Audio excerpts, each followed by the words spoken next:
তাহলে এই অক্সিজেন আল্লাহ সুবহানাহু ওয়া তাআলা তিনি সমহারে সমপরিমাণ যার যতটুকু প্রয়োজন সে ততটুকু অক্সিজেন পাচ্ছে। এটা মানুষের জন্য বা পৃথিবীর জন্য এটা চরম এবং পরম প্রয়োজন, যেটা না পেলে না থাকলে মানুষ বাঁচবে না, প্রাণী মারা যাবে। এই ব্যাপারে আল্লাহ সুবহানাহু ওয়া তাআলা তিনি এমন ভাবে বিতরণ করেছেন, গরিব যতটুকু পাই ধনীও ততটুকু পাই, শিক্ষিত যতটুকু পাই অশিক্ষিত ততটুকু পাই। অক্সিজেনের অভাবে কোনো মানুষ মারা যায় না। এবার যদি কোনো মানুষ অসুস্থ হয়ে যায়, অক্সিজেনের বাইরে চলে যায়, সেটা আলাদা কথা, কিন্তু এই জমিনের কোনো মানুষ অক্সিজেনের অভাবে মারা গেছে এটা কি বলতে পারবেন? পারবেন না। কিন্তু বাজার মূল্য অনুযায়ী অক্সিজেন যেভাবে বিক্রি হয় সেই হিসাব অনুযায়ী একটা সুস্থ স্বাভাবিক মানুষের জন্য হাওয়া বাতাস অক্সিজেন এর পিছনে আল্লাহ সুবহানাহু ওয়া তাআলা প্রত্যেকটা দিন 15 থেকে 18 লক্ষ টাকার খরচ করেন প্রত্যেকটা বান্দার পিছনে। আমার পিছনে আপনার পিছনে আল্লাহ সুবহানাহু ওয়া তাআলা 15 থেকে 18 লক্ষ টাকার খরচ তিনি করে আমাকে আপনাকে সমপরিমাণে অক্সিজেন দিয়ে এ দুনিয়ার বুকে বাঁচিয়ে রেখেছেন। এমনি বাঁচিয়ে রাখেন নাই, বরং এর পিছনে আল্লাহর কারণ আছে যে আমার জমিনে আমার বান্দা আমার ইবাদত করবে, যা না পেলে মানুষ মারা যাবে। এই জিনিসটা আমি আল্লাহ আমার বান্দাদেরকে ফ্রি বিতরণ করলাম। সম্মানিত উপস্থিতি, আজকে আপনাদের মাদ্রাসা শাইখুল হাদিস বসে আছেন বাম পাশে। মনে করে নেন এই গ্রামের একজন শিল্পপতি যদি ওনাকে বলে মাওলানা আপনি আমাদের মসজিদে ইমামতি করুন, আপনি আমাদের মসজিদে ইমামতি করুন, এই পর্যায়ে দুনিয়ার বুকে চলাচল করার জন্য একটা মানুষকে স্বাভাবিক জীবন যাপন করার জন্য যা বেতন লাগে আমি আপনাকে বেতন দিব। আপনার ছেলে মেয়ে মেধার ভিত্তিতে যে স্কুলে চান্স পাবে সেই স্কুলে আমি ভর্তি করার চেষ্টা করব। আর আপনার ডিউটি থাকবে আমার সমাজের মানুষকে সঠিকভাবে সালাত আদায় এবং আমার সমাজকে কোরআন হাদিস ভিত্তিক আমার সমাজকে পরিচালনা করা। এটা আপনার দায়িত্ব এবং কর্তব্য। এই দায়িত্ব এবং এই কর্তব্য দিয়ে যদি ওনাকে রেখে দেওয়া হয় তাহলে উনি ওই শিল্পপতির নজরে কি করে ভালো হবেন সেই চিন্তা ভাবনা উনি সদা সর্বদাই মাথায় নিয়ে উনি কাজ করার চেষ্টা করবেন। মসজিদে নামাজ সঠিকভাবে সঠিক টাইমে পড়াশোনা করানোর চেষ্টা করবেন। এই অবস্থায় কথা বলুন আপনি একটু, যদি ইমাম সাহেব একবার দুইবার যদি আপনার মসজিদে অনুপস্থিত থাকে, এই অবস্থায় ইমাম সাহেবকে আমরা কৈফিয়ত নিই কি নিই না? নিই। কেন নিই? ওনাকে বেতন দিই, ওনাকে খেতে দিই, ওনাকে থাকতে দিই। এরই জন্য একবার দুইবার যদি নামাজে অনুপস্থিত থাকে তাহলে আমরা কৈফিয়ত নিই, টাকা দেব, পয়সা খেতে দেব, মসজিদে থাকার জায়গা দেব, আর শুধুই কামাই করবে। এই ইমামকে আমরা মেনে নেব না। এ কথা বলবে কি বলবেন? একটা আওয়াজ দেওয়া লাগবে, বলবে কি বলবে না? বলবে। এখন যদি কেউ বলে দেয় মাওলানা আপনাকে যথেষ্ট বেতন দেব, আপনাকে ভালো খেতে দেব, ভালো পড়ার ব্যবস্থা করে দেব, আপনি সমাজকে নিয়ে ভাবুন, এ কথা যদি কেউ বলে দেয় তাহলে ইমাম সাহেব তার চোখে কি করে ভালো হবেন এই নিয়ে উনি যথেষ্ট চেষ্টা চালাবেন যাতে করে উনি আমার বেতন কেটে না নেন, উনি যেন আমার উপরে মনোক্ষুণ্ণ না হন। এই জন্য উনি সদা সর্বদাই মানুষের কাছে ভালো পরিষেবা দেওয়ার চেষ্টা করবেন। করবেন কি করবেন না? করবেন। তবে যেই আল্লাহ আমাদেরকে এত কিছু দিয়েছেন, এত ভাবনা চিন্তা করে আমাদের যাবতীয় চাহিদাকে যিনি পূরণ করেছেন, সেই আল্লাহর আমরা যদি ইবাদত না করি আল্লাহকে আমার আপনার কাছ থেকে কৈফিয়ত নেবেন না, এটাকে আপনার মন বলে? মন বলে? বলে। এবার আপনাকে বলছি, আমার আপনার ভোটের মাধ্যমে যারা ক্ষমতায় বসে আজকে এত খবরদারি তারা যদি করতে পারে, যেই আল্লাহ আমার আপনার জন্য এত কিছু দিয়েছেন সেই আল্লাহকে আমার ব্যাপারে খবর নেবেন না, এ ব্যাপারে কি আপনি জ্ঞান রেখেছেন? এ ব্যাপারে কি আপনার ভাবনা চিন্তা আছে? এবার আমি কথা বলবো কোরআন থেকে। এতক্ষণ পর্যন্ত আমি বক্তব্যের ভূমিকাতে ছিলাম, এবার কোরআন থেকে কথাগুলি বলার চেষ্টা করব। এবার যে যেখানে আছেন দাঁড়িয়ে আপনারা আল্লাহর হস্তে মেহেরবানি করে বসে যান। এবার কথা বলবো। আমার সিনহের ভাই আব্দুল হান্নান রাহিমে হাফিজাহুল্লাহ বক্তব্য রাখছিলেন, পৃথিবী ধ্বংসের চিত্র নিয়ে আলোচনা করছিলেন। কিন্তু আজকে আমি আপনাদেরকে বলবো, কিয়ামত হবে একথা সত্য। এই কিয়ামতের ময়দানে আল্লাহ সুবহানাহু ওয়া তাআলার সামনে 4 রকম পদ্ধতিতে বিচার চলবে। আর সেই 4 রকম পদ্ধতিতে বিচার যখন হবে, তখনই আমি আর আপনি বুঝবো যে সত্যি আমি আপনি অপরাধী। এরই জন্য আল্লাহ সুবহানাহু ওয়া তাআলা আমাকে আপনাকে অপরাধীর কাঠগড়ায় দাঁড় করিয়েছে। একটা গেল। 2 নম্বর হলো, আপনাকে যেভাবে আমি কথাগুলি কোরআন এবং হাদিস থেকে বলবো, এবার আপনি পৃথিবীর কোনো বিদ্বান, পৃথিবীর কোনো গবেষক, পৃথিবীর কোনো চালাক, পৃথিবীর কোনো বুদ্ধিমান ব্যক্তি এখান থেকে বাঁচতে পারবেন কিনা, এমন কোন সফটওয়্যার পৃথিবীতে আবিষ্কার হয়েছে কিনা, আপনি একটু তদন্ত সাপেক্ষে দেখবেন যে ওই সফটওয়্যারের মাধ্যম দিয়ে যে আপনার এই আমলে যা কিছু থাকবে সব কিছু ডিলিট করে একেবারে আপনি ক্লিন করতে পারবেন, এইরকম কোন সফটওয়্যার পৃথিবীতে আবিষ্কার হয়েছে কিনা। আজ তো বর্তমান সময়ে এআই এর মাধ্যমে আমাদের ডকুমেন্টস গুলিকে এমন ভাবে কাটিং করে সাইজ করছে, যাতে করে আমরা 100 বছর আগেও যদি এই ভারতের মাটিতে জন্মগ্রহণ করেছি, তাদেরকেও আজকে ডিভোটার করে, তাদেরকেও আজকে নোটিশ দিয়ে তাদের নাগরিক এই দেশে কি না এটাকে যাচাই বাছাই করার যেমন সুযোগ তৈরি করেছে, এই রকম কি কোন রকমের আপনার কাছে সফটওয়্যার আছে কিনা একটু দেখবেন। কথাগুলো এবার কোরআন থেকে বলবো। এবার নারী পুরুষ আবাল বৃদ্ধা বনিতা সকলেই কান লাগিয়ে বক্তব্যের বিষয়টিকে শ্রবণ করার চেষ্টা করুন। আউযু বিল্লাহি মিনাশ শাইতানির রাজীম। বিসমিল্লাহির রহমানির রহিম। اليوم نختم على أفواههم وتكلمنا أيديهم وتشهد أرجلهم بما كانوا يكسبون। আল্লাহ রাব্বুল আলামিন বলেন,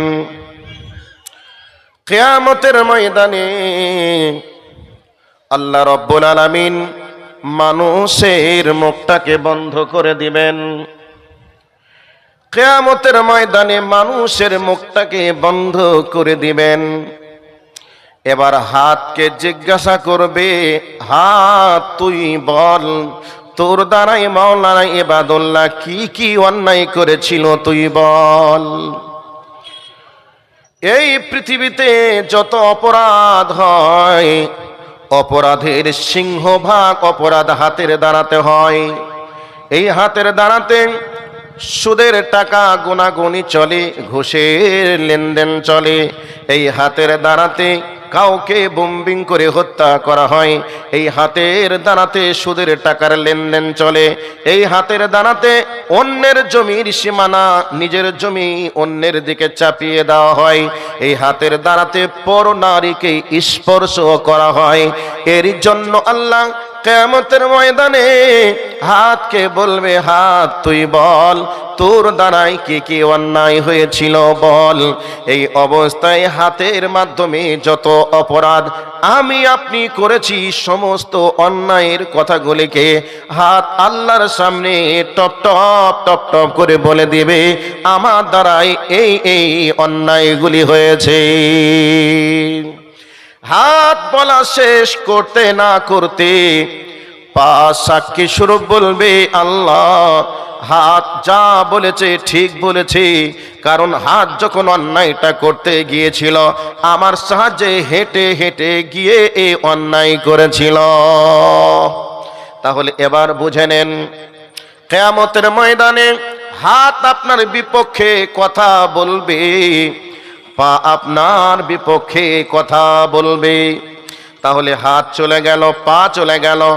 এবার কথা আর এক জায়গায় কোরআনের আয়াত থেকে বলছি। আল্লাহ রাব্বুল আলামিন বলেন, শাহিদা আলাইহিম সামউহুম ওয়া আবসারুহুম ওয়া জুলুদুহুম ওয়া আরজুলুহুম বিমা কানু ইয়ামালুন। আল্লাহ রাব্বুল আলামিন বলেন, কিয়ামতের ময়দানে তোমার কান তোমার বিপক্ষে সাক্ষী দিবে, আল্লাহ কানকে কত চমৎকার করে বানিয়েছে রে। কানকে আল্লাহ হেডফোন লাগিয়ে গান শোনার জন্য কান দেন নাই।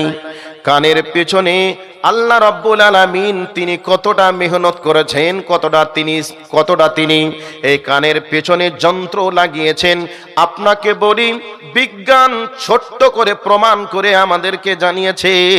বিজ্ঞান বলছে কানের সঙ্গে ব্রেনের ক্যাপাসিটি জয়েন্ট করার জন্য আল্লাহ রাব্বুল আলামিন এই কেবলের তারের মতো সূক্ষ্ম তার আল্লাহ রাব্বুল আলামিন 50,000 কেবলের তারের কানেকশন কানের সঙ্গে ব্রেনের মধ্যে কানেকশন লাগিয়েছে। দেখবেন তো পৃথিবীতে এক একটা জিনিসের সাউন্ড, এক একটা জিনিসের আওয়াজ এক এক রকম হয়। কান যখন আওয়াজটা শোনে সঙ্গে সঙ্গে ব্রেনকে ট্রান্সফার করে দেয়, আর ব্রেন তখন বলে এটা আমার অমুক ছেলের কণ্ঠের আওয়াজ, আমার মেয়ের কণ্ঠের আওয়াজ, এটা আমার বিবির কণ্ঠের আওয়াজ। মোবাইলে কথা শোনার পরে আসসালামু আলাইকুম কথাটা শোনার সঙ্গে সঙ্গে কান ব্রেনকে ট্রান্সফার করে দেয়, নাম বলা লাগে না, সঙ্গে সঙ্গে ব্রেন বলে দেয় এটা অমুক জনের কণ্ঠের আওয়াজ। বলে দেয় কি দেয় না? বলে দেয়। আল্লাহ রাব্বুল আলামিন বলেন কিয়ামতের ময়দানে তোমার কান তোমার বিপক্ষে সাক্ষী দিবে রে। এ দুনিয়ায় কানের মাধ্যমে আমরা কত কিছুকে শ্রবণ করি, দুনিয়ার সব চাহিদাকে পূরণ করি, সব কাজে আমরা দুনিয়াতে সব কিছু করি, কিন্তু এই কানের মাধ্যমে যদি আল্লাহর কোরআন যদি না শুনি, এই কানের মাধ্যমে হাইয়া আলাস সালাহ এই আওয়াজ শোনার পরে যদি মূল্যায়ন না করি আওয়াজটা কার, এটা বড় কথা নয়, এই আওয়াজ দিয়েছে কে আর ডাকছে আল্লাহ কার মাধ্যমে, কোথায়, এ ভাবনা চিন্তা না করে দুনিয়ার বুকে যদি আপনি কানের মাধ্যমে যাবতীয় যা জিনিস রয়েছে সবকিছু আপনি পূরণ করলেন, কিন্তু কানের মাধ্যমে আল্লাহ সুবহানাহু ওয়া তাআলাকে যদি আপনি মূল্যায়ন না করেন, তাহলে এই কান আপনার বিপক্ষে কিয়ামতের ময়দানে সাক্ষী দিবে। বর্তমান সময়ে কানের মাধ্যমে কানের ভিতরে হেডফোন লাগিয়ে দিয়ে আমরা গান শুনে কত না আনন্দ উল্লাস করি। গানের তালে তালে আমরা যেন আমাদের বডিকে নাচাতে শুরু করে দেই। ওরে বন্ধুরে, ওরে যুবক রে, তুমি ভালো করে শুনে নাও, এই কান তোমার বিপক্ষে সাক্ষী দিয়ে জাহান্নামের কাঠগড়ায় দাঁড় করাবে। আমার ভাই, আমার বন্ধুরা, আপনাকে ছোট্ট করে বলে দিই, বিশ্বনবী জনাবে মুহাম্মদুর রাসূলুল্লাহ সাল্লাল্লাহু আলাইহি ওয়াসাল্লাম রাস্তায় যাচ্ছিলেন, যেতে যেতে হঠাৎ যখন বাদ্যযন্ত্রের আওয়াজ শ্রবণ করতে পেলেন, কানের ভিতরে আঙ্গুলটা ঢুকিয়ে দিলেন। এবার কানে আঙ্গুল ঢুকিয়ে দিয়ে কিছু পথ অতিক্রম করার পরে হযরতে ওমরকে জিজ্ঞাসা করলেন, ওমর রে, তোমার কানে কি কোনো বাদ্যযন্ত্রের আওয়াজ আসে কিনা? এই অবস্থায় হযরত ওমর বলছেন, না না না, বাদ্যযন্ত্রের আওয়াজ আমি শুনতে পাই না। নবীজি কান থেকে হাত বার করলেন। এইভাবে হযরতে নাফি রাদিয়াল্লাহু তাআলা আনহু এবং হযরতে ওমর রাদিয়াল্লাহু তাআলা আনহু একদিন রাস্তায় হাঁটছেন, হাঁটতে হাঁটতে যেতে যেতে হঠাৎ করে বাদ্যযন্ত্রের আওয়াজ শুনে হযরত ওমর কানের ভিতরে হাতটা লাগিয়ে দিলেন, ঢুকিয়ে দিলেন। এরপরে কিছু পথ অতিক্রম করার পরে সফর সঙ্গীকে জিজ্ঞাসা করলেন, ভাই তুমি বাদ্যযন্ত্রের আওয়াজ শুনতে পাও কিনা বলো? এবার ওই সফর সঙ্গী বলছেন, না না না, বাদ্যযন্ত্রের আওয়াজ আমার কানে আসে নাই। সাথে সাথে হযরতে ওমর হাতটা বার করে এবার সফর সঙ্গীকে বলছেন, ও আমার সফরের সঙ্গী বন্ধু, এভাবে রসুলের সঙ্গে আমি যাচ্ছিলাম, বাদ্যযন্ত্রের আওয়াজ শুনে রসুল কানে হাত ঢুকিয়েছিলেন, যেভাবে আমি হাত ঢোকালাম। বন্ধুরে, আজ বর্তমান সময়ে আমরা কানের ভিতরে বাদ্যযন্ত্রের আওয়াজ শ্রবণের জন্য হেডফোন লাগিয়ে কানের ভিতরে দিই, যাতে করে আওয়াজটা বাইরে না আসে, বরং কানের ভিতরে যায়। আল্লাহ রাব্বুল আলামিন বলেন, কিয়ামতের ময়দানে তোমার কান তোমার বিপক্ষে কথা বলবে। কানের মাধ্যমে যদি তুমি কানের মাধ্যমে যত তুমি গান বাজনা শুনবে, গীবত পরনিন্দা পরচর্চার কথা শুনবে, যত তুমি গার্লফ্রেন্ড বয়ফ্রেন্ডে কথা বলবে, এ কথাগুলি সব রেকর্ড থাকবে কানের ভিতরে। এ কান কিয়ামতের ময়দানে সমস্ত কিছু আল্লাহর সামনে হাজির করে দিবে। তুমি কথা বলছো লেপের ভিতরে মাথা লাগিয়ে, লেপের ভিতরে মুখ ঢেকে, পৃথিবীর কেউ শুনতে পায় না, কেউ জানতেও পারে না, কেবলমাত্র তোমার বয়ফ্রেন্ড শুনতে পায় আর তোমার গার্লফ্রেন্ড শুনতে পায়, পৃথিবীর কেউ শুনতে পায় না। এ কথা সত্য, কিন্তু শুনে রেখে দাও, তোমার কান তোমার ব্যাপারে সব রেকর্ড করে রেখে দিবে, কিয়ামতের ময়দানে সব কিছু হাজির করে দিবে। এবার কান তাহলে আপনার বিপক্ষে চলে গেল, হাত আপনার বিপক্ষে, পা আপনার বিপক্ষে, কান আপনার বিপক্ষে। আল্লাহ পাক বলছেন ও আবসারুহুম, তোমার চোখ তোমার বিপক্ষে কথা বলবে। সম্মানিত উপস্থিতি, এবার আপনাদেরকে বলছি, আমার যে এই যে মোবাইল আমরা ক্রয় করেছি, মোবাইলের ভিতরে ক্যামেরা নামক একটা অপশন আছে। এই ক্যামেরার মাধ্যমে ছবি উঠাতে লাগলেন, যতই জিবি লোড থাকুক না কেন আপনার মোবাইলের, এক সময় রেকর্ড এবং মানে এক সময় ভিডিও, অডিও এবং ফটো এগুলিকে, আরে ভাই এটা তো জলসা হচ্ছে, লোক থাকবে রে ভাই, তোর গাড়ি আছে কি দেখাতে হবে, এত হরেন কিসের? আর আমরা কি একবারে মেশিন নাকি ক্যাসেট চালিয়ে দিলেই চলবে? এই যারা ভলেন্টিয়ার্স আছেন এখানে দাঁড়ান, লাইনটাকে ক্লিয়ার করুন, এখানে যেন কোনো রকমের মোটরসাইকেলে হরেন যেন না আসে। এদিকে একজন দাঁড়ান আর ওই দিকে একজন দাঁড়ান, এর মিডিলে যেন কোনো মোটরসাইকেল হরেন না বাজে। মোটরসাইকেল চালাচ্ছে মনে হচ্ছে জমিদার যাচ্ছে প্লেন নিয়ে। আরে ভাই লোকজন থাকবে, এটাই স্বাভাবিক, এত হরেন দেওয়া দিয়ে কি আছে? আমরা কি মেশিন যে কথা মেশিনে উঠলেই বলতে শুরু করবে? একটা কথার পিছনে আরেকটা কথার গবেষণা লাগে, একটা কথার পিছনে আরেকটা কথাকে সাজাতে হয়, সেটিং করা লাগে। আর এই অবস্থায় হরেন পি পা চুঁচা চলছেই, সিস্টেম তো থাকবে। ভলেন্টিয়ার যিনারা আছেন তিনারা দায়িত্ব পালন করুন। আর যে সমস্ত ভাইরা মোটরসাইকেলে আসছেন, হরেনটা দয়া করে বাজাবেন না এখানে। একটা দিন আপনি একটু নিজেকে কন্ট্রোল করুন। এত সময় আপনার হয়ে যায়নি যে এই সময়টা এই দিক দিয়ে পার না হতে পারলেই হয়তো আপনার জমি জায়গা সব এসটিরি করে নিবে। 2-1 মিনিট সময় লাগলে একটু ধৈর্য ধরে যান। একটা দিন তো বছরে প্রোগ্রামটা হচ্ছে এখানে, এত ব্যস্ততা কেন? আর এখানে এসে হরেন দিতে হবে কেন? আর যারা দাঁড়িয়ে আছেন রাস্তায়, আপনাদেরকে কতবার ভাই বলে বাপ বলে কতবার বললাম যে ভাই লাইন এখানে বসে যান, রাস্তায় দাঁড়িয়ে ক্লোজ করে আছেন আর গাড়ি যাচ্ছে হরেন দিচ্ছে। মানুষের লাখ লজ্জা কিছুই নাই।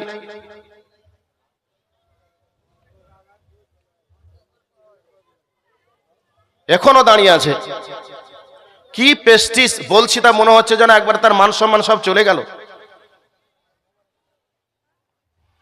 মন মিজাজই খারাপ করে চুপ করে দাঁড়িয়ে আছে এখানে বগলে হাত লাগিয়ে।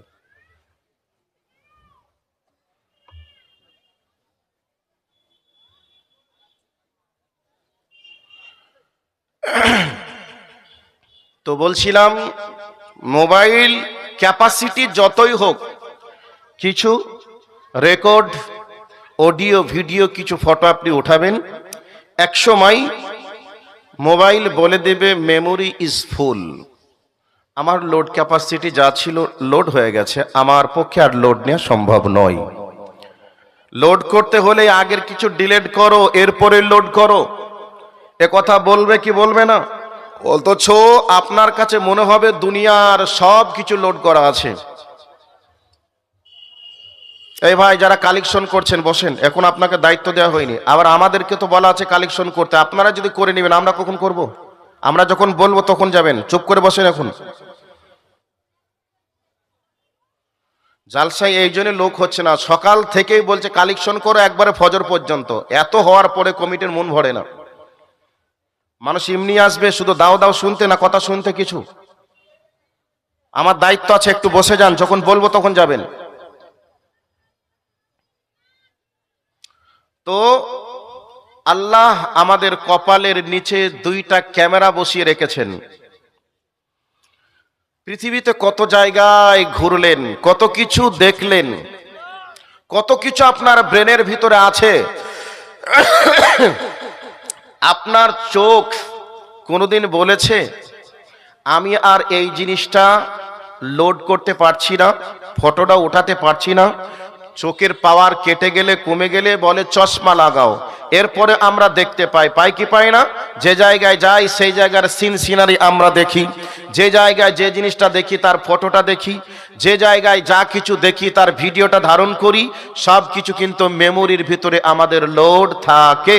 তাহলে আল্লাহ সুবহানাহু ওয়া তাআলা আমাদের চোখের নিচে দুইটা, মানে আমাদের কপালের নিচে দুইটা ক্যামেরা বসিয়ে রেখেছে। এই ক্যামেরা কিন্তু একেবারে রেকর্ড, অডিও, ভিডিও সব কিছু করছে। যা দেখবেন সব কিছু কিন্তু এই ক্যামেরার মাধ্যমে রেকর্ড হচ্ছে। কিয়ামতের ময়দানে এই ক্যামেরার মাধ্যমে আপনি যা দেখেছেন সব আল্লাহর সামনে রিপোর্ট পেশ করবে, সব রিপোর্ট পেশ করবে কিয়ামতের ময়দানে। তাহলে বোঝা গেল কান আপনার বিপক্ষে, চোখ আপনার বিপক্ষে। কয়টা হলো? হাত আপনার বিপক্ষে, পা আপনার বিপক্ষে, কান আপনার বিপক্ষে, চোখ আপনার বিপক্ষে। আল্লাহ পাক বলছেন তোমার শরীরের চামড়াও তোমার বিপক্ষে কথা বলবে। এই শরীরের চামড়াকে কত সুন্দর রাখার জন্য আমরা রোদের তাপে আমরা কাজ করি না, কিছু টাকা ব্যাংকে রেখে দিই, সুদে কারবার চালাই, টাকা উঠবে আর আমরা খাবো, যাতে করে আমার শরীরে রোদের তাপ না লাগে, চেহারা নষ্ট না হয়ে যায়। দামি ক্রিম, দামি সাবান শরীরের ওপরে সেবন করে নিজেকে আনন্দ উৎফুল্লিত জীবন যাপন করার চেষ্টা করি, বডির ওপরে পারফিউম লাগিয়ে আমরা নিজেকে হ্যান্ডসাম মনে করি, সুদর্শন পুরুষ সাজার চেষ্টা করি। কিন্তু কিয়ামতের ময়দানে আপনার শরীরের চামড়াটাও আপনার ব্যাপারে রিপোর্ট দেবে যে অবৈধ উপার্জন করে আমার ওপরে দামি ক্রিম, দামি সাবান, দামি তেল আমার উপরে মালিশ করেছিল। এক কথায় শরীরের চামড়াও আপনার বিপক্ষে কথা বলবে। সারাটা জীবনে আপনি আমি যা কিছু করব সব আল্লাহ সুবহানাহু ওয়া তাআলার কাছে রিপোর্ট দিবে। এইগুলিকে ডিলিট করার জন্য পৃথিবীর কোনো সফটওয়্যার আজও কেউ আবিষ্কার করতে পেরেছে? পারবে না। এই সফটওয়্যার পৃথিবীর কোনো মায়ের বেটা নেই যে আবিষ্কার করতে পারে আর আপনার যাবতীয় অন্যায়গুলিকে ডিলিট করতে পারে। সম্মানিত উপস্থিতি, একটা পয়েন্ট নিয়ে এতক্ষণ পর্যন্ত আপনাদের কাছে, এর জন্য আল্লাহ সুবহানাহু ওয়া তাআলা কোরআনুল কারীমে সূরা কফের মধ্যে বলেছেন মা ইয়ালফিযু মিন কাওলিন ইল্লা লাদাইহি রাকীবুন আতীদ। আল্লাহ রাব্বুল আলামিন বলেন এমন কথা তোমরা বলো নাই যেই কথাটা রেকর্ড করে না, যেই কথাটাই তোমরা মুখ দিয়ে বলো সেই কথাটাই আল্লাহর কাছে রেকর্ড হয়ে যায়। তাহলে মুখে কথা বললে রেকর্ড হয়, এটা আমরা কোরআন থেকে পেলাম।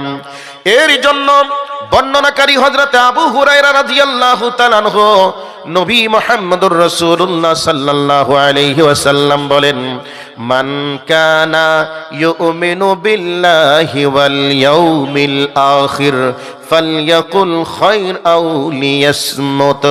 বিশ্বনবী বলছেন হে আমার উম্মতেরা, তোমরা যদি আল্লাহকে এবং পরকালকে বিশ্বাস করো, আল্লাহ আছে, পরকাল আছে, আল্লাহর কাছে হিসাব দেওয়া লাগবে, এই ব্যাপারে তোমাদের যদি বিশ্বাস থাকে তাহলে তোমরা যখন কথা বলবে তখন তোমরা ভালো কথা বলবে, আর ভালো কথা বলতে না পারলে তোমরা মুখটাকে বন্ধ করে রাখবে।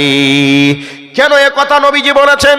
ওই যে কোরআনের আয়াতটা আমি বললাম, মুখ দিয়ে যেই কথা আমি আপনি বলবো সব কিছু রেকর্ড হয়ে যাবে। এর জন্য যিনি আমাদেরকে ভালোবেসেছেন, মায়া করেছেন, তিনি বিশ্ব নবী মুহাম্মদুর রাসূলুল্লাহ সাল্লাল্লাহু আলাইহি ওয়াসাল্লাম উম্মতদেরকে সতর্ক করেছেন। কিন্তু ভাইরা আমার, আমরা সকাল হলে মুখে যা আসে তাই বলতে শুরু করে দিই। এটা আমার জন্য বলা যাবে কি যাবে না, এটা আমার জন্য বৈধ কি অবৈধ, এটা বলা, এটা ভাবনা চিন্তা করার চেষ্টা করি না। আমাদের মুখে যা আসে তাই আমরা বলার চেষ্টা করি। কিন্তু মুখে যা আসছে তাই আমরা বলছি, ঠিক আছে, কিন্তু এর হিসাব আপনাকে দিতে হবে। এ ব্যাপারে আপনি নিশ্চিত থাকুন, এ ব্যাপারে আপনি নিশ্চিত থাকুন। এখন গায়ের জোরে বংশের জোরে, দলীয় দাপটে মুখে যা আসে তাই আমরা বলার চেষ্টা করি। এ কথা এখন চললেও চলতে পারে, এখন বললেও বলতে পারেন, কেউ আপনার কোনো কিছু না করলেও করতে পারে, কিন্তু এমন একজনের কাছে আপনাকে হিসাবটা দেওয়া লাগবে, সেদিন কোনো মামুর বিটার সেদিন কোনো দলীয় দাপট কাজ করবে না। সেই জায়গায় বাঁচার জন্য আপনাকে গাইড দেওয়ার চেষ্টা করেছেন বিশ্বনবী মুহাম্মদুর রাসূলুল্লাহ সাল্লাল্লাহু আলাইহি ওয়াসাল্লাম। তাহলে মুখ আপনার বিপক্ষে যাবে, এর জন্য আমাকে মুখে লাগাম লাগাতে হবে। আর যদি আমরা পরকালকে বিশ্বাস না করি, তাহলে ইহুদি খ্রিস্টানরা পরকালকে বিশ্বাস করে না, অমুসলিমরা বিশ্বাস করে না, তারা যা মনে চায় তারা তাই করে। আপনি করুন, কোনো বাধা নেই, কিন্তু যখনই আপনি বলবেন আমি পরকালকে বিশ্বাস করি, আল্লাহকে বিশ্বাস করি, তাহলে আপনাকে মুখে তালা লাগাতে হবে। আমি আর একটা ভাষা আমি প্রয়োগ করি, খবরদার মুখের চাবিটা যেন মিস্টার ইবলিশের কাছে না থাকে, আপনার মুখের চাবিটা যেন আপনার কাছেই থাকে। মুখের কথার মাধ্যমে যেই অপরাধ হয়ে থাকে, ওই অপরাধের যদি গন্ধ বার হতো, তাহলে আপনি কত বড় বদমাইশ লোক, কত বড় অপরাধী লোক, আপনার স্ত্রী পর্যন্ত বুঝতে পারত। আর আপনার মুখের দুর্গন্ধে আপনার স্ত্রী পর্যন্ত আপনার কাছে থাকতো না। সম্মানিত উপস্থিতি, খবরদার মুখের তালা যেন আপনার কাছেই থাকে। মুখ দিয়ে কথা বলার পূর্বে ভেবে চিন্তে কথা বলবেন। ইবলিশ শয়তান যেন আপনার মুখকে ব্যবহার করে অনর্গল মুখে যা আসবে তাই বলবেন, এটা করা চলবে না। বরং কথা বলার পূর্বে আপনাকে ভাবনা চিন্তা করে কথা বলা লাগবে।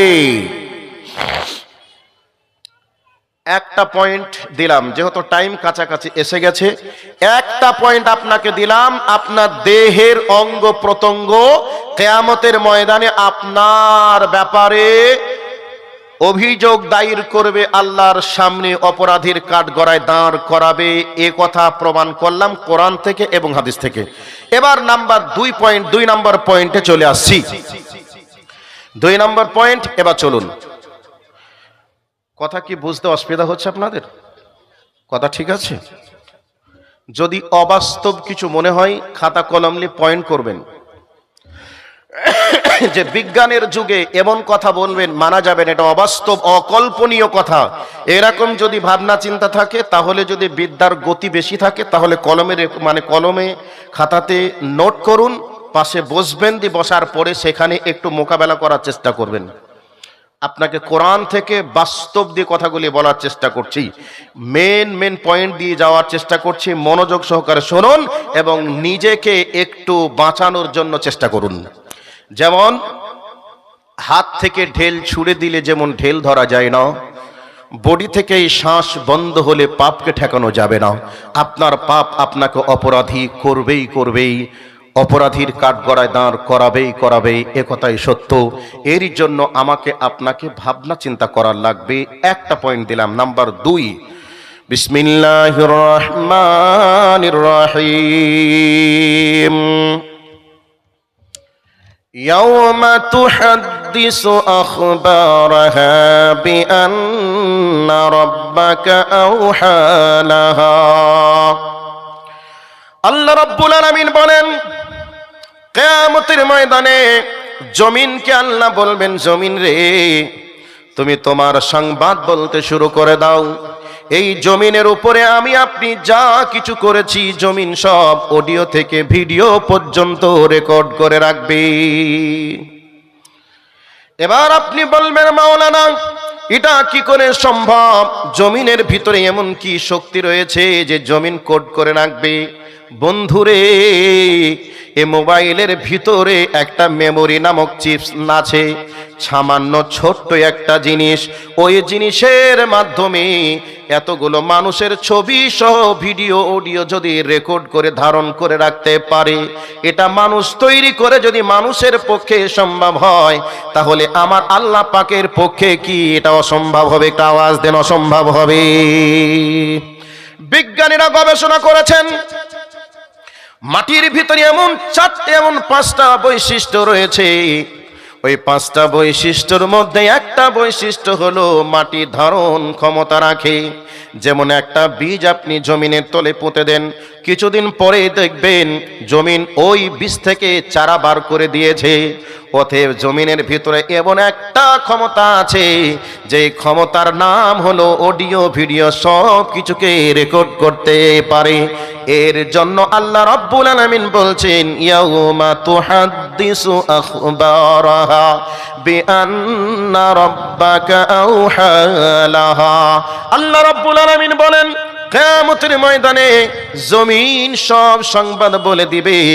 এইবার এই মর্মে হাদিসটা পড়েছি সর্বপ্রথম। ওই হাদিসটা কি বলতে চেয়েছেন এবার শুনে নেন।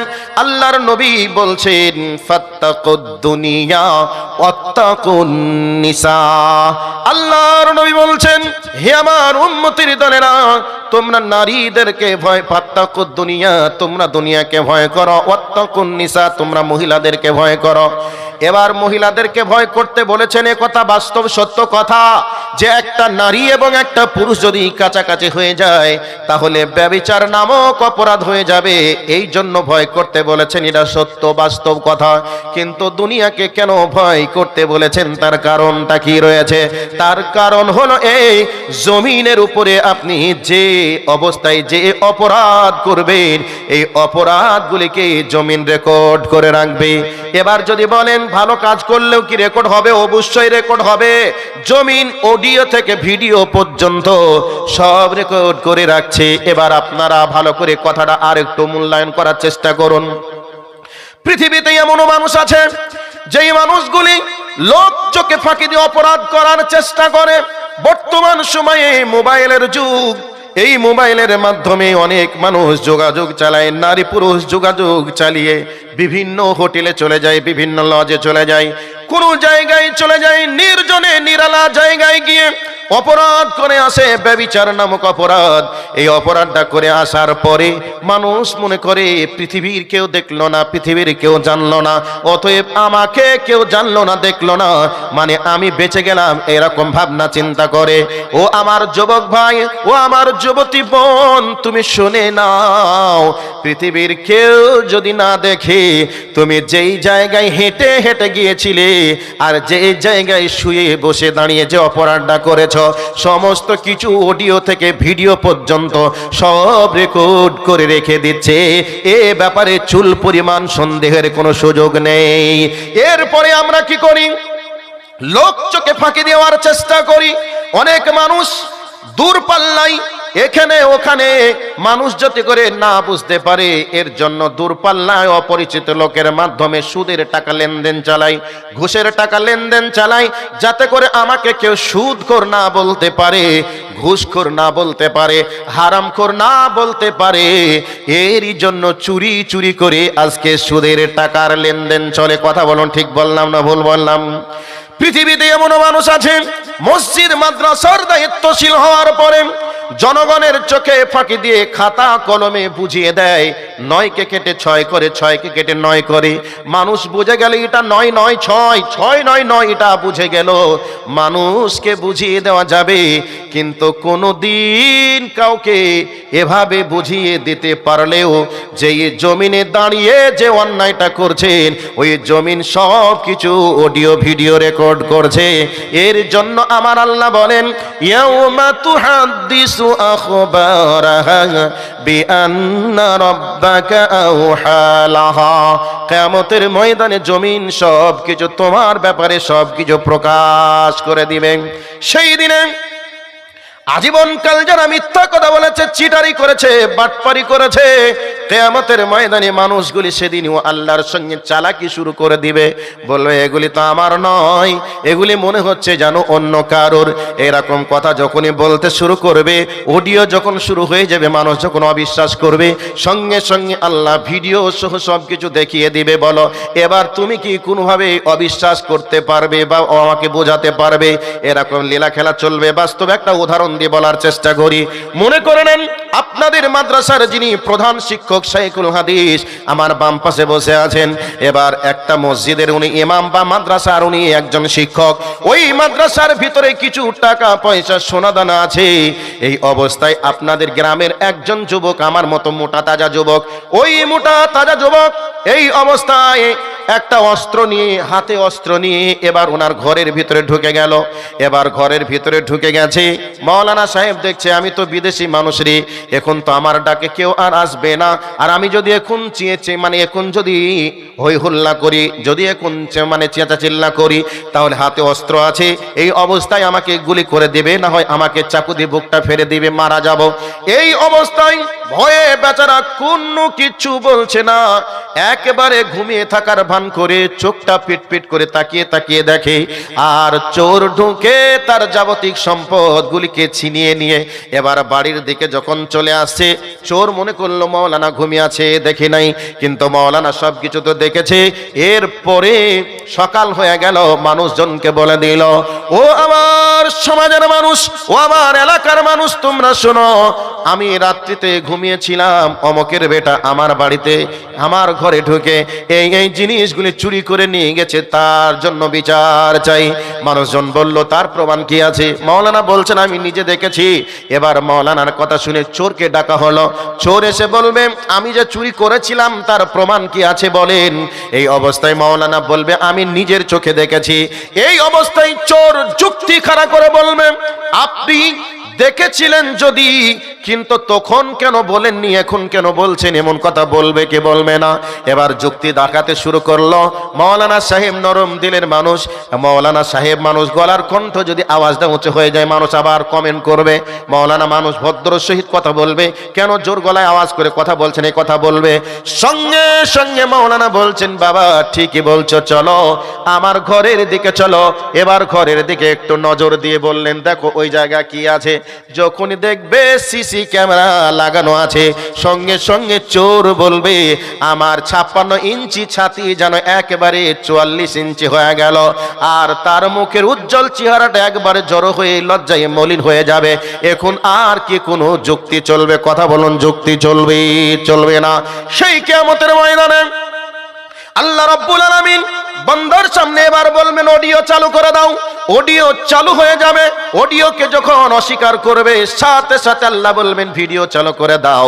ভিডিও যখন চালু হয়ে যাবে, তখন তার কেউ বলতে পারবে না এটা এআই এর মাধ্যমে চালিয়েছে, এআই এর মাধ্যমে হয়েছে, এরকম কোনো কথা যুক্তি চলবে না।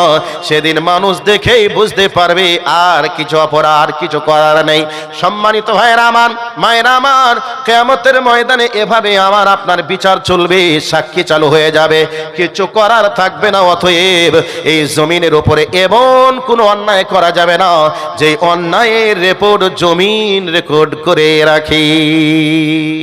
ফাঁকি দেওয়ার কোনো সুযোগ নাই, কোনো সফটওয়্যার নেই যে এটাকে একেবারে ডিলিট করে ক্লিন করে দিবেন। এইরকম পৃথিবীতে কোনো সফটওয়্যার আবিষ্কার করতে পারেনি, আর পারবেও না। সেই দিন কিয়ামতের ময়দানে অপরাধীর কাঠগড়ায় দাঁড় হতেই হবে। সেই দিনের জন্য আমাকে আপনাকে বাঁচার প্রসেস এক্ষুনি তৈরি করতেই হবে। আমাকে আপনাকে ভাবা চিন্তা করা লাগবে, এই অবস্থায় যদি আমার মওত হয়ে যায় আমার স্থানটা কোথা হবে, এই ভাবনা চিন্তা করে রাত্রে বিছানা পার করার চেষ্টা করবেন। নিজেকে একটু ভাবুন, আমি জীবনে যা কিছু করেছি এর মাধ্যমে আমি কি আমার রবকে রাজি করতে পেরেছি, নাকি আমি যা করেছি এই অবস্থায় মারা গেলে আমি কবরে আটকা পড়ব, আমি হাসরে আটকা পড়ব এবং জাহান্নামে চলে যাব। এই ভাবনা চিন্তা যদি আমরা করি, তাহলে আমাদের জীবনের অনুশীলনী তৈরি হবে, আমাদের জীবনটা পরিবর্তন হবে। আর যদি আমরা গরু ছাগলের মতো দিন পার করি, রাত পার করি, তাহলে কোশ্চিনকালেও কারোর জীবনে কোনো পরিবর্তন আসবে না। কাজেই দুইটি পয়েন্ট দিলাম। এক নম্বর পয়েন্ট হলো, শরীরের অঙ্গ প্রত্যঙ্গ কথা বলবে, আপনার বিরুদ্ধে সাক্ষী প্রয়োগ করবে। দুই নম্বর হলো, জমিনের যে অবস্থায়, যে জায়গায় দাঁড়িয়ে বসে শুয়ে রাতে দিনে পানির তলায় এবং ফাঁকা জমিনের উপরে যদি আপনি কোনো অন্যায় করেন, মনে করে নেন প্লেন চলছে আসমানের নিচে, জমিনের উপরে, প্লেনের উপরে যদি কেউ মনে করে অপরাধ করবে, এই জায়গায় রেকর্ড হবে কি করে? এ ভাবনা চিন্তা আপনি যদি করেন, তাহলে মূর্খের স্বর্গে বসবাস করছেন। ওই প্লেনের উপরে যেই জায়গায় দাঁড়িয়ে যেই কাজটা হবে, এটাকেও রেকর্ড করে রাখতে পারে, এরই নাম আল্লাহ। কাজেই আমাকে আপনাকে একটু ভাবনা চিন্তা করা লাগবে। 500 টাকা একজন দিয়েছে, আল্লাহ তুমি কবুল করো। তো দুইটি পয়েন্ট এতক্ষণে আপনাদের কাছে দেওয়ার দেওয়ার চেষ্টা করেছি, 2টি পয়েন্ট। নাম্বার 3 চলে যাচ্ছি। আল্লাহ রাব্বুল আলামিন বলছেন, তোমাদের জীবনের ইতিহাস রচনা করা হচ্ছে। যারা দামি মানুষ, আমাদের শায়েখ সাহেব যতদিন দুনিয়ায় আছেন, এনার ব্যাপারে হয়তোবা কেউ কলম ধরলেও এখনো ধরেছেন, প্রকাশ হয়নি। এরকম যেনারা দামি মানুষ হন, তেনারা যখন দুনিয়া থেকে চলে যান, তখনই ওনাদের জীবনীটাকে লেখা হয়। উনি কত সালে জন্মগ্রহণ করেছিলেন, কোথায় জন্মগ্রহণ করেছিলেন, বাপের নাম কি, মায়ের নাম কি, কোন স্কুলে পড়াশোনা করেছিলেন, কোন সাবজেক্টে কত পার্সেন্ট রেজাল্ট করেছিলেন, শিক্ষকতার যোগ্যতা কত, এবং উনি শিক্ষক হিসাবে কোথায় ছিলেন, এভাবে ওনার লাইফের হিস্ট্রিটা ছোট্ট করে হলেও লেখা হয়। শায়েখ হয় না? দামি যারা মানুষ হয়, এইভাবে প্রত্যেকটা মানুষের আত্মজীবনী লেখা হয়। তো আল্লাহ সুবহানাহু ওয়া তাআলা বলছেন, ইয়ালামুনা মা তাফআলুন, তোমাদের জীবনের যা কিছু তোমরা করবে এর ইতিহাসকে লেখা হবে, রচনা করা হবে। কে লিখবেন?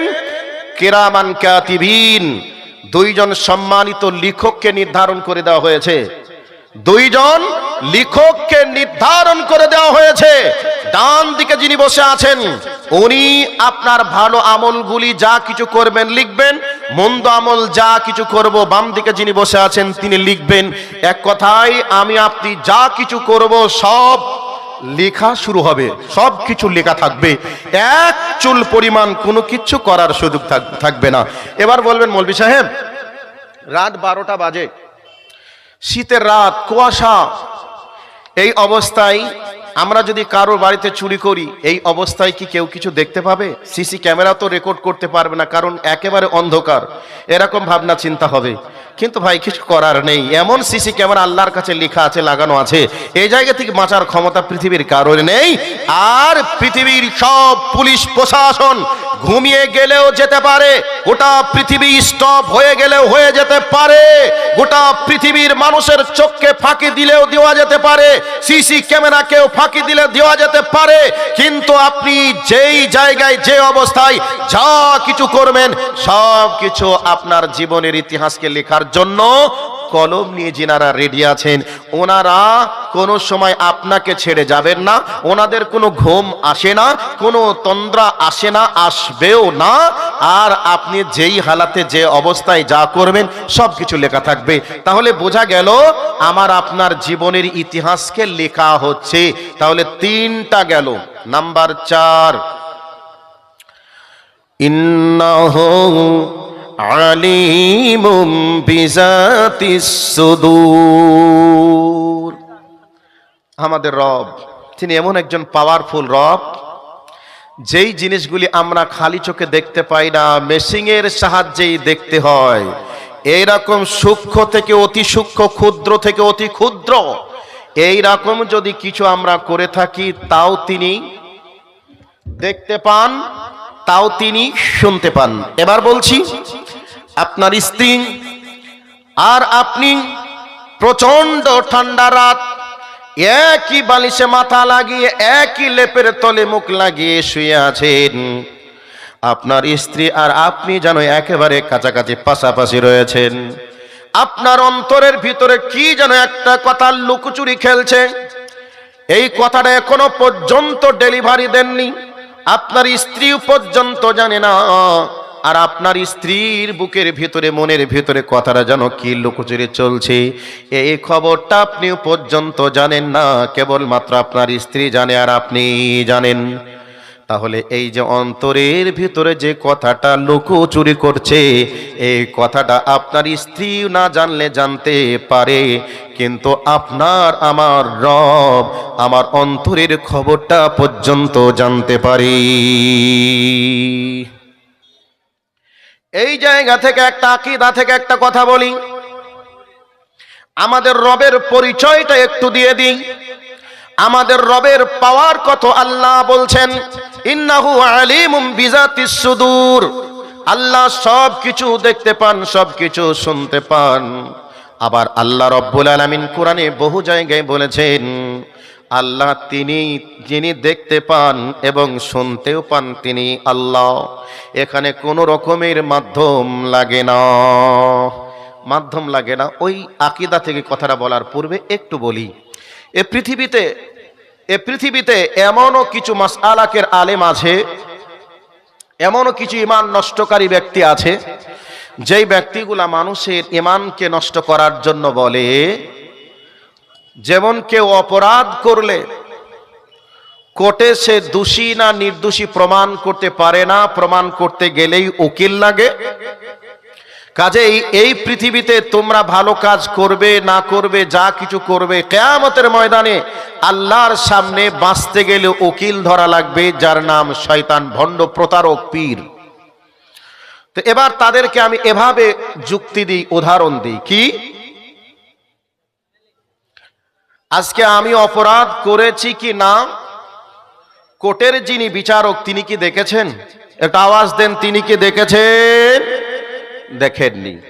তো আমার নামে পুলিশ প্রশাসন যেভাবে চার্জশিট বানিয়েছে, সেভাবেই উকিল আমার বিপক্ষে লিখে আমাকে অপরাধী করার চেষ্টা করেছে।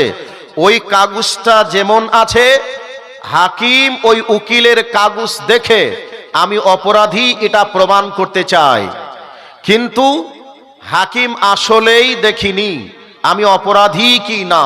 কিন্তু আমাদের যিনি রব, তিনি এমন একজন, আমি কি করেছি তিনি স্বচক্ষে দেখেছেন, আমি কি বলেছি তিনি নিজ কানে শুনেছেন। অতএব এই দুনিয়ার হাকিমের সঙ্গে, দুনিয়ার উকিলের সঙ্গে আখেরাতে হাকিম আর ওই শয়তান, ভণ্ড, প্রতারক, পীর, ঈমান নষ্টকারী পীরের মধ্যে ওই রকম পার্থক্য রয়েছে।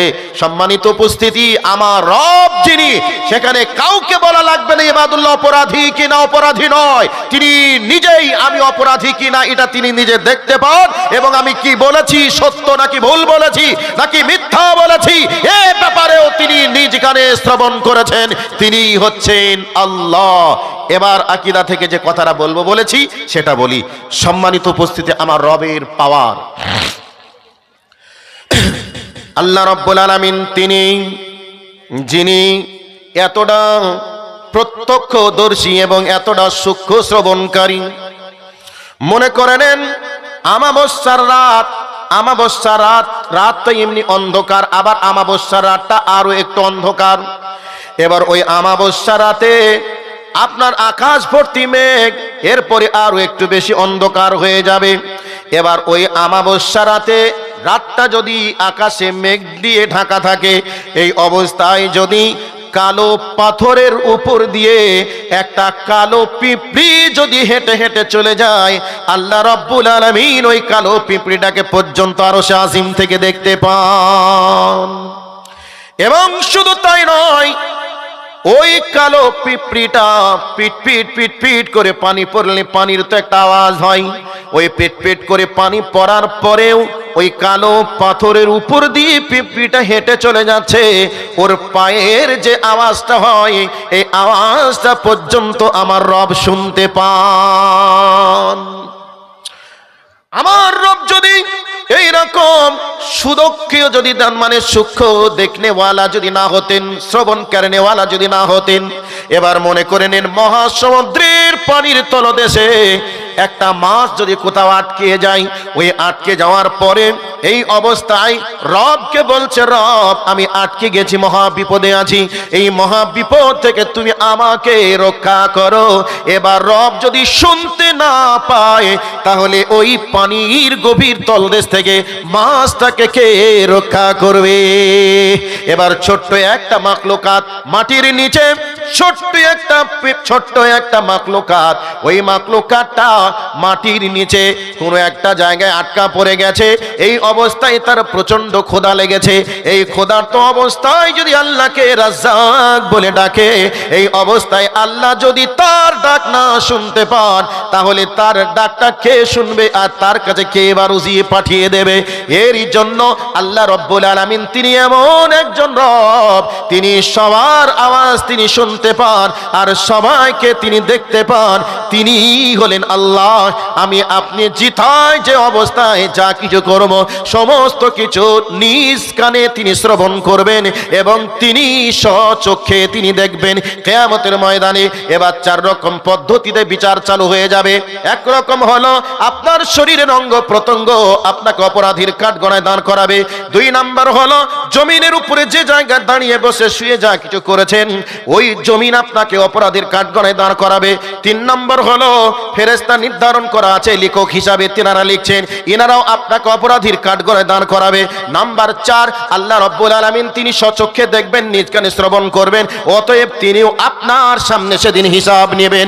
এরকম পজিশন যেদিন তৈরি হয়ে যাবে বন্ধুরে, সেই পজিশনের উপরে দাঁড়িয়ে মাবুদ সেদিন আমাকে আপনাকে জিজ্ঞাসা করবে, বান্দারে তুমি এই অপরাধ করেছো, এবার তোমার কি অবস্থা হবে তুমি বলো। আর প্রত্যেকটা অঙ্গ প্রত্যঙ্গ আল্লাহকে বলবে, মাবুদ রে আমার দ্বারা এই অন্যায় করেছে আর এর জন্য যে শাস্তির প্রয়োজন আছে তুমি শাস্তি দিয়ে দাও।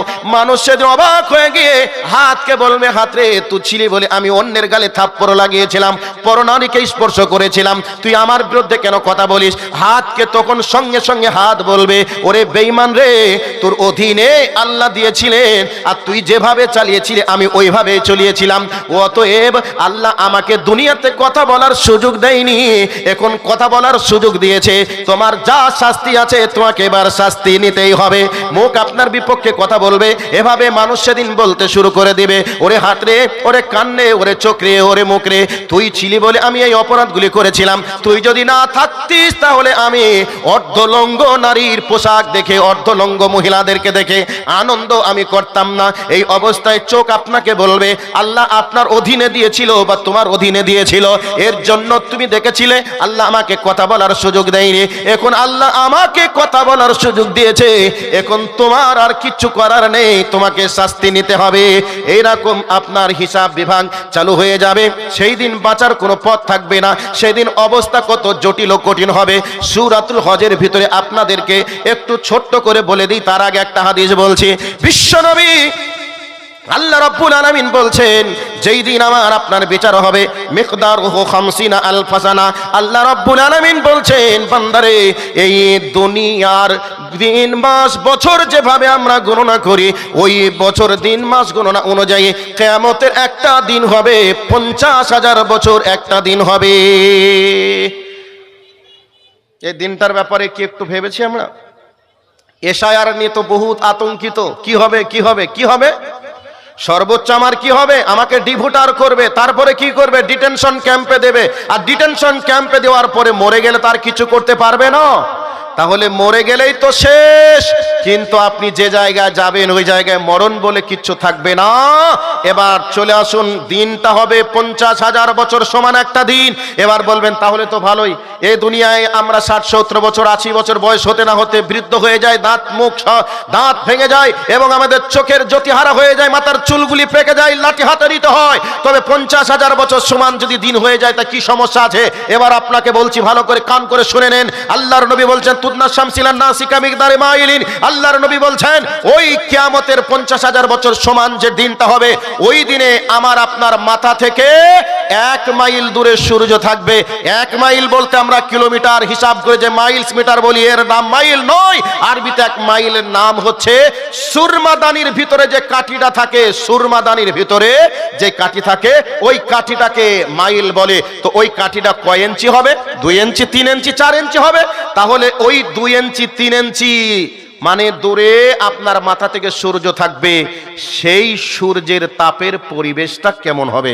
এবার বলবেন কাছে থাকবে তাপ, ঠান্ডার সময় তাপটা বেশি লাগলে তো খুব মিষ্টি মিষ্টি লাগে, তাহলে হয়তো একটু ভালোই লাগবে। জি না, আপনাকে বলছি শুনে নেন। এ দুনিয়া থেকে সূর্য বর্তমান পৃথিবীতে কতটা দূরে আছে বলুন তো? কতটা দূরে আছে বলতে পারবেন? পৃথিবী থেকে, বর্তমান পৃথিবী থেকে সূর্য দূরত্ব আছে 15 কোটি মাইল দূরে। তাহলে 15 কোটি মাইল দূরে সূর্য থাকার পরেও চৈত্র বৈশাখ মাস যখন এসে যায় তখন রোদের তাপটা কেমন লাগে? রাত 10টা 11টা পর্যন্ত একতলা ছাদের নিচে ঘুমানো যায় না, থাকা যায় না। মনে হয় যেন আগুনের ভাপ পাকার সঙ্গে নেমে আসছে। এবং বেলা 12টা 1টা 2টা বেজে গেলে জমিনের উপরে খালি পায়ে চলা যায় না। তাহলে সেই দিন যেদিন হবে, আপনার মাথা থেকে 1 মাইল দূরে সূর্য থাকবে এবং 50,000 বছর সমান দিন হবে। ওই দিনের ব্যাপারটা নিয়ে একটু কি ভেবেছি? এসআইআর নিয়ে জীবনের ডকুমেন্টসগুলো ঠিক করছেন, আলহামদুলিল্লাহ, ভালো কথা, ঠিক করে নিন্দা দিচ্ছি না। কিন্তু এটাকে নিয়ে আমরা যতটা ভেবেছি, তো সেই কিয়ামতের মাঠটাকে নিয়ে আমাদের একটু ভাবনা চিন্তা করার প্রয়োজন আছে না নেই? আওয়াজ দেন, আছে না নেই? আমরা কজন ভেবেছি? কোন ইমামের কাছে গিয়ে বলেছি কিয়ামতের মাঠে বাঁচতে গেলে কি কি আমল করা লাগবে একটু বলুন তো? ও আমার মায়েরা, বোনেরা আমার, ভালো কাপড় পরবো, ভালো শাড়ি চুড়ি পরবো, অর্ধলঙ্গ পোশাক পরে রাস্তাতে চলবো, লোককে দেখাবো, যুবককে মাতাল করব, এই ভাবনা চিন্তা করে আপনি আনন্দে উৎফুল্লিত। তবে আপনার চেহারাটা দেখে মানুষ পাগল হয়ে যায়, এ কথা সত্য। কিন্তু আপনার যৌবন আছে, যৌবনের তাড়নায় আপনি সবকিছু করছেন, কিন্তু যৌবন নিশ্চয় একদিন ফুরিয়ে যাবে, অপরাধ আমল নামায় জমা থেকে যাবে। সেই দিন আপনাকে এর কৈফিয়ত দেওয়া লাগবে, আপনাকে এটা ভাবনা চিন্তা করা লাগবে। আপনার ভিতরে যৌবন আছে, শরীরটা দেখতে অত্যন্ত সুন্দরী, এই অবস্থায় আপনি নিজেকে মহান কিছু মনে করছেন। আপনার দাদির পাশে একটু বসে দেখুন আপনার দাদির শরীরের অবস্থাটা কেমন, আপনার নাতনির শরীরের অবস্থাটা কেমন, একটু পাশে বসে একটু দেখার চেষ্টা করুন। আপনার মায়ের পাশে বসে একটু দেখুন আপনি যে অবস্থায় আছেন, এই অবস্থায় আপনার দাদি একদিন ছিল, আপনার নানি একদিন ছিল, আপনার মা একদিন ছিল, আপনার চাচিও একদিন ছিল।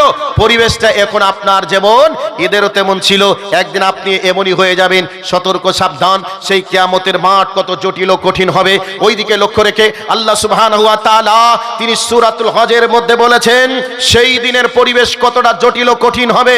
যে গর্ভধারিণী মা, কখন তারা গর্ভপাত করবে তারা বুঝতে পারবে না।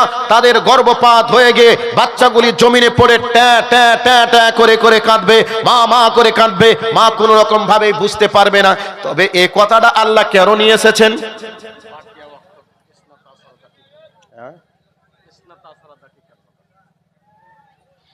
আচ্ছা,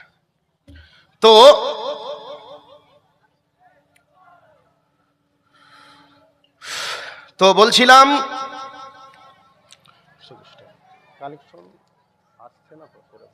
আচ্ছা দেখছি, তো বলছিলাম একটু ছোট্ট করে বলে দিই এ কথাটা আল্লাহ কেন নিয়ে এসেছেন। কেন বলেছেন যে গর্ভধারিণী মা তারা কখন যে গর্ভপাত করবে বুঝতে পারবে না, এ কথাটা বলেছেন আল্লাহ। এ ব্যাপারে যিনারা গবেষক আছেন তিনারা গবেষণা চালিয়েছেন। কি বলে গবেষণা করেছেন? একটা মানুষ যদি অ্যাক্সিডেন্ট করে আর তার শরীরের যদি 32টা হাড় ভেঙে যায়, ওই মানুষটা কি কোনো চলাচল করতে পারে? কথা বলুন, চলাচল করতে পারে? নিস্তেজ হয়ে যায়, চলাচল গতিহারা হয়ে যায়। আর একটা মা যখন একটা বাচ্চাকে জন্ম দেয়, তার 32টা নাড়ি নিংড়ানো যন্ত্রণা ব্যথাকে অতিক্রম করে একটা বাচ্চাকে জন্ম দেয়। এরপরেও বাচ্চা হয়ে যাবে, মা বুঝতে পারবে না, মা বুঝতে পারবে না। তাহলে সেই কিয়ামতের মাঠটা কত খাতারনাক, কতটা ভয়াবহ। সেই ভয়াবহ বিভীষিকাময় দৃশ্য দেখে মানুষ সেদিন বাচ্চা হওয়ার ব্যথা বেদনাকে ভুলে যাবে। নাম্বার 2, বাচ্চার সঙ্গে মায়ের মহাব্বত কত। আমরা ডিসকভারি চ্যানেল, এলিমেন্ট প্ল্যান চ্যানেলের মাধ্যমে আমরা দেখেছি একটা মহিষের বাচ্চাকে, একটা গরুর বাচ্চাকে বাঘ সিংহ যখন আক্রমণ করে, মা তার বাচ্চাকে বাঁচানোর জন্য প্রাণপণ চেষ্টা চালায়। যখন দেখে আমি আর বাঁচাতে পারলাম না, তখন বাচ্চাকে রেখে পালিয়ে যায়। ঠিক আবারও দেখি যে বাচ্চাকে রক্ষা করতে গিয়ে মাকেও প্রাণ দিতে হয়। ভাই দেখে নাই? তাহলে একটা চতুষ্পদ প্রাণীও তার বাচ্চাকে রেখে পালাতে চায় না, নিজের বাচ্চার জন্য জীবনটা দিয়ে দেয়। কিন্তু কিয়ামতের ময়দানে সেদিন মা তার বাচ্চার কথাকে ভুলে যাবে, কোন রকমের টের নেবে না, খোঁজ নেবে না। কোরআনে এ কথাটাও আছে। এইবার আল্লাহ সুবহানাহু ওয়া তাআলা তিনি বলছেন সেই দিনে যুবকগুলি, সেই দিনে যুবকগুলি 18 বছর, 20 বছর, 22 বছরের যুবকগুলি সেদিন বৃদ্ধে পরিণত হয়ে যাবে।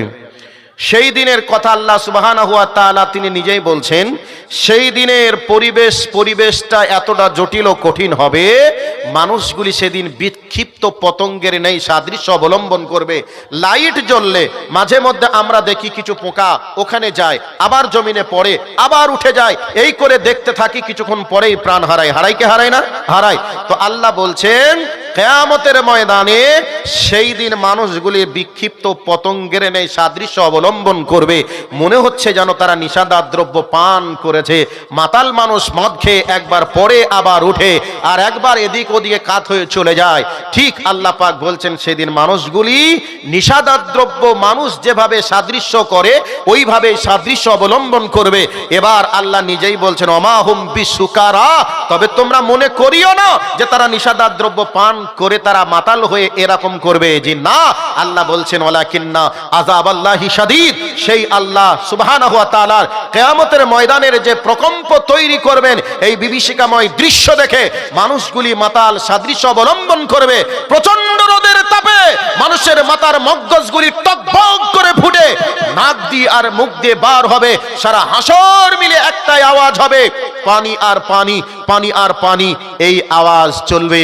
আজকে এই এশায়েরের আতঙ্কে কি সরকার কে কি করেছে, এতদিন যে অপরাধগুলি করেছে, অপরাধের কথাকে ভুলে গিয়ে এখন আমরা এশায়ার করছে, অপরাধ করছে, ভুল করছে, এ নিয়ে যেমন আমরা পাগল হয়ে আছি, হাসরের ময়দানে মানুষ সেদিন সব ভুলে গিয়ে পানি পানি করে চিৎকার করবে, জিহ্বাগুলি বার হয়ে নাভি পর্যন্ত ঠেকে যাবে। এই রকম সিচুয়েশন তৈরি হবে সেই হাসরের ময়দানে। সেই দিনে বাঁচার জন্য আমাদেরকে প্রস্তুতি নেওয়া লাগবে এই মুহূর্তে থেকেই। কাজেই আমি আপনাদেরকে কোরআন হাদিস থেকে এতক্ষণ পর্যন্ত হাসরের ময়দানে চিত্রটা নিয়ে আলোচনা করছিলাম। সম্মানিত উপস্থিতি, সেই হাসরের ময়দানে যেমন অপরাধ করলে যেমন সাক্ষী দেবে, অপরাধ করলে যেমন দেখতে পাওয়া যাবে, সেই রকম ভাবে আমি আপনি যদি ভালো কাজ করি এটাও দেখানো যাবে।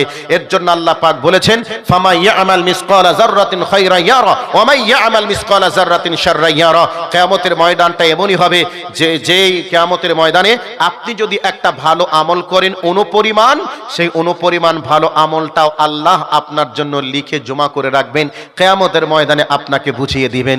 কাজেই আজকে জলসা চলছে মসজিদ উপলক্ষে। আজকে আমাদের ভারতীয় কেন্দ্রীয় সরকার আজকে তারা আওয়াজ শুরু করেছে মসজিদ ভেঙে দাও, মাদ্রাসা গুঁড়িয়ে দাও, বুলডোজার চালাও। আমরা মুসলমান বলছি তোরা ভাঙবি কত ভাঙ, আর আমাদের অক্লান্ত মেহনত করে মাথার ঘাম পায়ে ফেলে মসজিদ গড়েছি, মসজিদ গড়ব, যতদিন বাঁচবো ততদিন গড়ব, পৃথিবী যতদিন থাকবে ততদিন মসজিদ থাকবে। তুমি মামুর বিটা আজ আছো, কাল তুমি থাকবে না। ফিরাউন এসেছিল চলে গেছে, নমরুদ এসেছিল চলে গেছে, আজ পৃথিবীতে নমরুদ নামটা কেউ রাখি নাই, ফিরাউন নামটাও কেউ রাখি নাই, কিন্তু মূসা নাম পৃথিবীতে ঘরে ঘরে আছে, ইব্রাহিম নাম ঘরে ঘরে আছে। তুমি নরেন্দ্র মোদী, অমিত শাহ, তুমি পৃথিবীতে থাকবে না, এমন একটা দিন আসবে তোমার নামটা শুনলে মানুষ ঘৃণা করবে। কিন্তু মসজিদ আমরা যারা গড়ছি, এই মসজিদ গড়নেওয়ালা লোক কিয়ামত পর্যন্ত পৃথিবীতে থাকবে। জোরে বলুন নারে তাকবীর। কাজেই আমি আপনাদেরকে বলতে চাই, যারা এখানে আছেন আপনাদেরকে বলতে চাই, মসজিদ যদি আমরা কেউ গড়ি তাহলে এই মসজিদ গড়ার কারণে আল্লাহ বলছেন জান্নাতে তোমার জন্য ঘর আমি বানাবো। নবী বলেছেন আল্লাহ তোমার জন্য জান্নাতে ঘর বানাবেন। এখন বলবেন আমি কি একটা মসজিদ বানাতে পারবো? ভাই, আপনাকে মসজিদ একবারেই গোটা বানাতে হবে এটা নয়। মনে করে নেন আপনার জীবনে, এ ব্যাপারে অনেক লম্বা চওড়া বক্তব্য আছে, তবে ছোট্ট করে বলি, কেউ যদি একটা কবুতরের খাঁচার সমানও যদি একটা মসজিদের জন্য জায়গা তৈরি করে মসজিদ বানাতে পারে, তার জন্য আল্লাহ নবী বলছেন জান্নাতে ঘর হবে। তো সেই জান্নাতে ঘরের জন্য আল্লাহর বান্দা যারা আছেন একটু আগে আসুন তো দেখি, একজন আল্লাহর হস্তে বলুন যে আমার ঘরটা আমি লক্ষ লক্ষ টাকা খরচ করে বানিয়েছি, তবে আল্লাহর ঘরটা আমি আজকে বানানোর জন্য ৫,০০০ টাকা আমি দেব। একজন মুখটা খুলুন তো ভাই দেখে, ৫,০০০ টাকা দেনেওয়ালা একজন আসুন, তার জন্য দোয়া করব। জটিল কঠিন কিয়ামতের ময়দানে যেমন বেঁচে যাবেন, ডান হাতে আমলনামা পাবেন, সাথে সাথে আল্লাহ সুবহানাহু ওয়া তাআলা আপনার জন্য জান্নাতে ঘরটা তৈরি করে রিজার্ভ করে রাখবে। সেই জান্নাতে ঘরের জন্য একজন আল্লাহর বান্দা কে আছেন ৫,০০০ টাকা দিবেন একজন। তারপরে পরেই আমি বলবো একজন ৫,০০০ টাকা দিবেন, তার জন্য দোয়া হবে ইনশাআল্লাহ। আমি মুসাফির হালাতে রয়েছি, সাথে সাথে আর একজন আসুন তো ভাই যে আমি ৫,০০০ টাকা ওয়ালাইকুম আসসালাম ওয়া রাহমাতুল্লাহ। এই অবস্থায় মা বোনদের পক্ষ থেকে 17,100 টাকা এসেছে। আল্লাহ মা বোনদের দানকে তুমি সাদরে মঞ্জুর করো, মনের আশাকে পূরণ করো। হায়াকাল্লাহ, বারাকাল্লাহ, জাযাকাল্লাহ খায়রান জাযা ফিদ দুনিয়া ওয়াল আখিরা। আল্লাহুম্মা সাল্লি আলাইহা, আল্লাহুম্মা বারিক আলাইহা। বাপজি কত আছে এটা? 5,500 লিল্লাহি তাকবীর। বাবাজি আপনার নাম কি বাপ? নাম বললেন না, আচ্ছা বাপ, ঠিক আছে। মনের উদ্দেশ্যে আচ্ছা, ঠিক ঠিক ঠিক ঠিক। আল্লাহর উদ্দেশ্যে আপনি মনের উদ্দেশ্যে যে উদ্দেশ্যে দিয়েছেন কবুল হয়ে গেছে ইনশাআল্লাহ। তো ভাই আমার বাবাজি 5,100 টাকা 500 টাকা দিয়েছে। প্রবীণ বয়স্ক রিটায়ার্ড ম্যান। তো এই জায়গায় যারা যুবক আছেন, যারা উপার্জন করছেন, রানিং টাটকা ইনকামে জড়িত আছেন, তাদেরকে একটু লজ্জা হলো না যে এই বয়স্ক লোকটা রিটায়ার্ড ম্যান, উনি 5,000 টাকা দিয়ে গেলেন, আর আপনারা যারা ইনকাম করছেন ফানাফিল্লা জগতে আছেন, কি ব্যাপার আপনাদের? একটু আগে আসুন। আমার বাবাজি একজন বেনামিতে উনি 5,500 টাকা দিয়েছেন। মাশাআল্লাহ, জাযাকাল্লাহ খায়রান জাযা ফিদ দুনিয়া ওয়াল আখিরা। আল্লাহুম্মা সাল্লি আলাইহি, আল্লাহুম্মা বারিক আলাইহি। আল্লাহ ওনার মনে যত নেক বাসনা আছে আল্লাহ তুমি পূরণ করো। তোমার বান্দাকে তোমার পবিত্র ঘর খানায় কাবাতে যাওয়ার সুযোগ করে দাও। আমিন, আল্লাহুম্মা আমিন। কি নাম ভাই? তোমার নাম কি? আচ্ছা ঠিক আছে। একজন ভাই আমার একটা সোনার, এটা কানের নাকি? কানের আর দুটো নাকের, একটা কানের কানবালা আর একটা নাকে, দুইটা নাকের নাকমাছি সোনার। ওনার মা নাকি অসুস্থ অবস্থায় আছেন। ওনার মা আল্লাহ তোমার বান্দি তোমার ঘরে দান করেছেন। আল্লাহ দুইটা নাকমাছি একটা কানের অলংকার দিয়েছে। আল্লাহ তাকে এই অলংকার জাহান্নাম থেকে বাঁচানোর তুমি ওসিলা তৈরি করে দিও। আল্লাহ এই দান তাকে জান্নাতে যাওয়ার জন্য তুমি কবুল করিও। আল্লাহ তোমার বান্দি অসুস্থ অবস্থায় আছে, তুমি ডাক্তারে ডাক্তার, তুমি কবিরাজের কবিরাজ, সার্জেনে সার্জেন, তুমি সুস্থ করো। আল্লাহ তুমি তেনাকে শিফায়ে কামিলা আজিলা দান করো। আসআলুল্লাহাল আযীম রব্বাল আরশিল আযীম আন ইয়াশফিয়াকা। আয় আল্লাহ আরেকজন তোমার বান্দা 500 টাকা দিয়েছে, আল্লাহ তার দানকে তুমি সাদরে মঞ্জুর করো, মনের আশাকে পূরণ করো।